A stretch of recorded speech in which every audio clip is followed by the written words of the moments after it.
Alan, I'm Guy Martin. I'm doing the guest editor column for, well, no, I am being the guest editor for Commercial Motor on December the 17th. So, yeah. Now that's what I call a scoop. But for the time being, I'm afraid you're stuck with me. I'm Will Shires. I'm the rather less exciting everyday editor of Commercial Motor. You're watching Commercial Motor TV, and this is A Week in Trucks.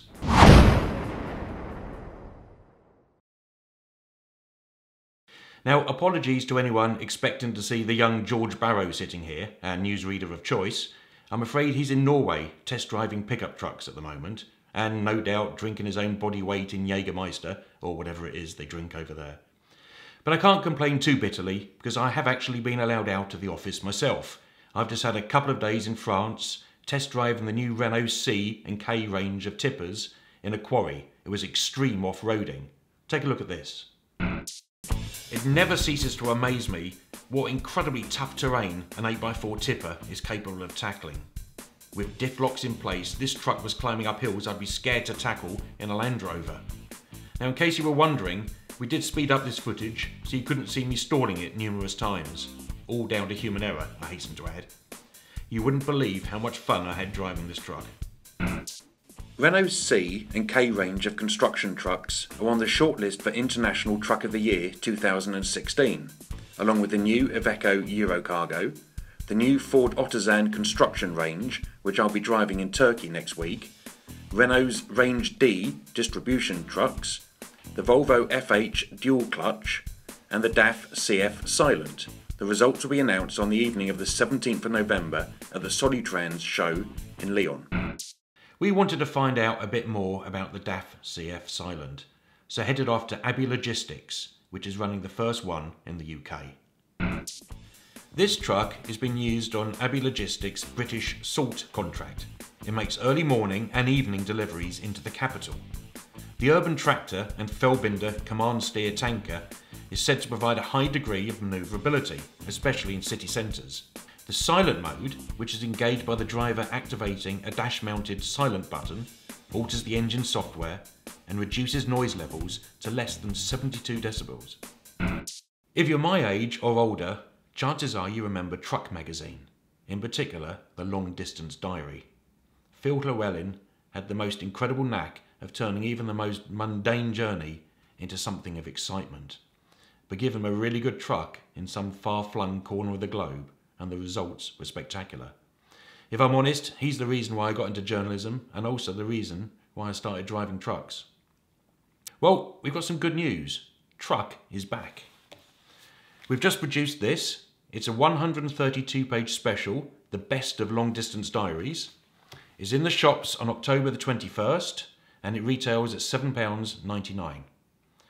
Now, in addition to choosing some of the best Long Distance Diaries from Truck's 30-year history, I've also sneaked in one of my own. Back in February 2012, I was fortunate enough to spend a few days driving up Alaska's Dalton Highway in a Kenworth W900 with some of the stars of the TV show Ice Road Truckers. It was the most incredible few days. Highlights for me? Well, one of them had to be tackling the dreaded roller coaster, which was a proper brown trouser moment. And then there was the Attican Pass. Here we are on the Attican Pass with driver John Norton at the wheel. The scenery is spectacular, the road is treacherous, yet we're overtaken. God knows what speed that other truck was doing. It's proper nail-biting stuff. Following the last near miss of the week, which wasn't a near miss at all, we've decided to rename this slot Idiot of the Week. Now, here are some Americans demonstrating why you shouldn't mess around with airbags. 2, 1. Oh, where's the wheel? Where's the wheel? Oh my God. Oh! Fantastic. And there's one less Honda Civic in the world. Our spy photographers have been hard at work in the Swiss Alps, disguised as trees, waiting for something exciting to drive by. And their persistence has paid off. Look at this. This is the new VW Crafter replacement. Up until now, VW and Mercedes have shared the same basic shell, but this is an all-new van. Obviously, it's wearing heavy camouflage. We don't know a great deal about it, but you can guess horsepower will probably range from about 110 to 180. As for which emissions band the new VW will be in, let's just move on. As you heard at the beginning of the programme, TV presenter and truck fitter Guy Martin is going to be guest editing Commercial Motor. But before that, we've got another very special guest editor. Now, as far as I'm aware, this one doesn't race around the Isle of Man at hair-raising speeds. But what he does do is affect the everyday lives of each and every one of Commercial Motor's readers. It's Alastair Peoples, the head of the DVSA. Now, I've been to Nottingham to have a word with Alastair, who actually retires this week, and the first thing I asked him is, has he enjoyed his job? Enjoy is not the first word that would pop into my mind. It's been a stimulating job, it's been a challenging job, it's been remarkable in terms of the new skills that I've learned as a result of merging two businesses. But enjoy is a word that doesn't spring to mind automatically. For the full interview with Alastair Peoples, and to find out exactly what he thinks the big issues are affecting our industry, don't forget to pick up Commercial Motor on October the 29th.